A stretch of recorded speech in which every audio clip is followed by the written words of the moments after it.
Hola amigos, welcome back to 90 Days of Spanish. This is day 8. So far, you've learned how to ask questions, how to introduce yourself, how to talk about your daily routines, and even how verbs work in Spanish, right? Regular verbs. But at this point, usually beginners still find themselves a little bit stuck with a bit of a problem, which is that they can only make simple sentences divided one by one, and they are not connected together. For example, yo cocino, yo estudio, yo hablo inglés, tú bailas, right?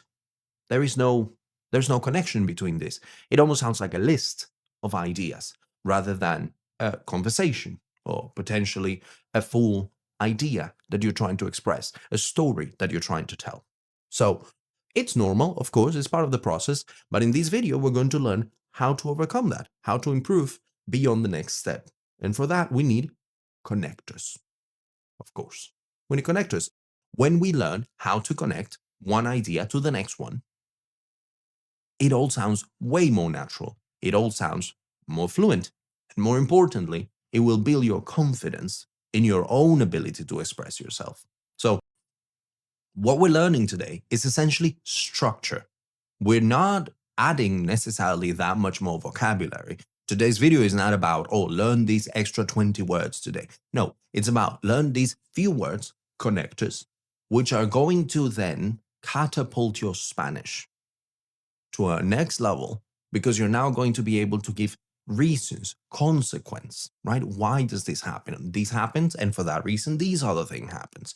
And that is going to make you feel way more confident because when it comes to speaking fluently, for whatever that means, when it comes to speaking and feeling confident in your Spanish, what really matters isn't knowing a lot of words. It's knowing how to use the tools you have really well. To my students, I always tell them this. If you're building Legos, the best builders are not the ones that are going to be requiring more and more and more and more pieces for whatever they want to build. It's the ones that know how to build with whatever they have. So with Spanish, same thing. We can communicate really well. We can express ourselves quite well without necessarily adding that many more extra words, as long as we know how to use them well and how to connect them. So let's get started. The learning technique that we're going to learn today, which is going to help you a lot with using connectors and expanding how well you use your Spanish, it's called chunking. It was studied or proposed by George Miller, and Miller proposes that people learn information better when it's grouped. Instead of trying to process information as single bits of information, word by word, in the case of learning Spanish, it is better when you learn it grouped. So we're going to see how can we connect these to learning Spanish. Let's take an example sentence. Yo trabajo y estudio. Entonces, estoy cansado. You look at this whole thing, and if I ask you, can you make this full sentence in Spanish? Maybe your initial thought would be, oh my God, no, that's really long. That's very complex. I can't do that. If you look at it word by word, yeah, probably.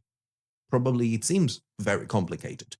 If you try to translate that entire thing, I work and I study, hence I'm tired, and you try to analyze, oh, how do I say I work, and how do I say I study? How do I say hence? How do I say? If you look at each word and you translate each one of those, it's going to be a lot harder. It's going to be a lot harder to remember it. It's going to be a lot harder to process, and it's going to be a lot harder to come up with how to say it by yourself. So the way I think chunking, this learning technique, helps us learn Spanish is precisely by dividing it by chunks of ideas, chunks of information.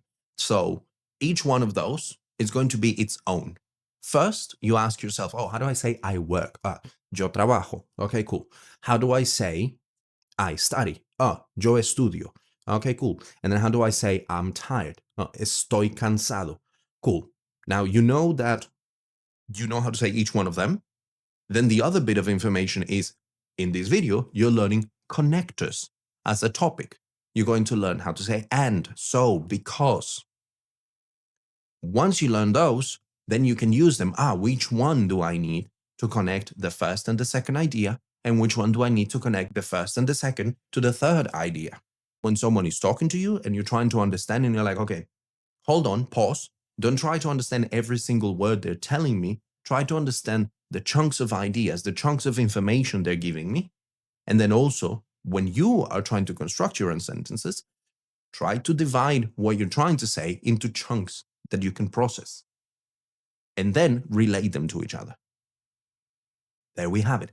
That's how we use this approach to how the memory works, to how the brain works, and how it retains information to studying, to learning, to speaking Spanish. So, in essence, what I want you to take from this is that it is meant to help you stop translating word by word and focus on ideas and expressing your ideas, because that's going to make you feel more confident and sound more fluent, rather than having to pause and stop every time you want to translate every word of what you're trying to say. All right, now let's look at the topic, connectors. Here are the 4 essential connectors that you have to learn as a beginner. These are going to be your best friends of connecting phrases, of connecting ideas. Y, pero, porque, entonces. Y means and, pero means but, porque means because, entonces means so. These are the 4 that you're going to need, and this is going to take your Spanish to the next level. So how to use them? Number 1, we're going to learn how to use y, meaning and. We take 2 sentences, 2 ideas. We say, él habla español. He speaks Spanish. And the next one, él habla inglés. He speaks English. So, 2 separate ideas. We put and in the middle and we bring them together. Él habla español y él habla inglés. That far, it's good enough. Now we know how these 2 ideas are connected to each other. But if you want to take it a step further and make it sound even more natural, because we already said él in the first one at the beginning, he, we don't need to repeat it again in the second one. So we can get rid of that one. So we say, él habla español y habla inglés. But we can take it a step further. Because the verb is the same, we're saying habla, speaks and speaks, you could even just drop that and say, él habla español y inglés.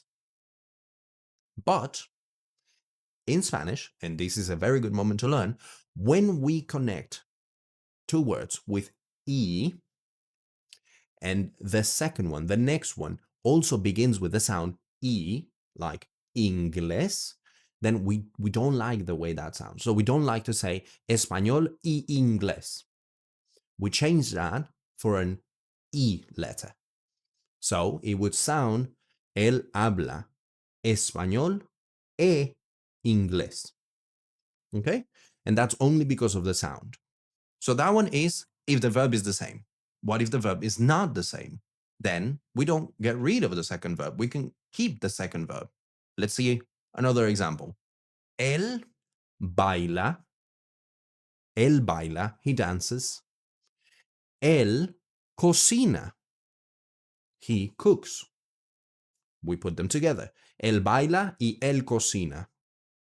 We get rid of él because it's repeated. We don't need to repeat it. Él baila y cocina.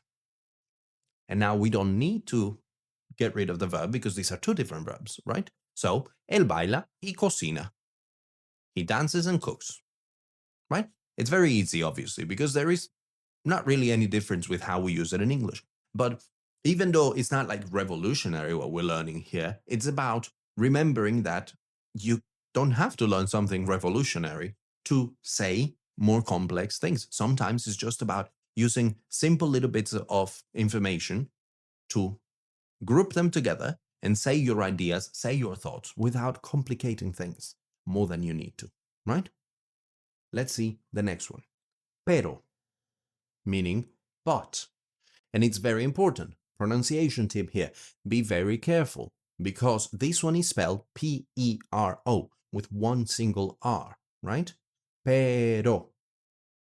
There is two other words that sometimes get confused, so be careful with them. The first one is pelo, P-E-L-O, meaning hair. So be careful with that. Pelo, pero. Pelo, pero. And then there is a third one, P-E-R-R-O. That means dog, perro. So how do we use it? I want to say, me gusta trabajar. Me gusta trabajar. I like to work. Me gusta trabajar. Estoy cansado. Estoy cansado. I'm tired. These are the two ideas. Now we link them together. Me gusta trabajar. I like to work. But, estoy cansado. Me gusta trabajar, pero estoy cansado. I like to work, but I'm tired. Right? Simple, easy. Next one. Porque. Porque. This one, if you've seen it, you have to be careful because it's spelled very similar to the question why. So in Spanish, the question why and the connector because are pretty much the same word. It's just that the spelling is a little bit different. If it's a question, ¿por qué? It's spelled P-O-R, separate space, because it's a second word, que, Q-U-E, and then the E with an accent, ¿por qué? That means why. If you spell it together as one word, and you get rid of the accent on the E, porque, then that means because. And there is a tiny little bit of a difference on how you pronounce them. The question one is ¿por qué? The because is porque. So, ¿por qué? Porque. That's important. So how do we use it? We say, again, two ideas. Estudio español. I study Spanish. Estudio español. And then we say, quiero viajar. I want to travel. And we put them together. One is the reason for the other. Estudio español porque quiero viajar. I study Spanish because I want to travel.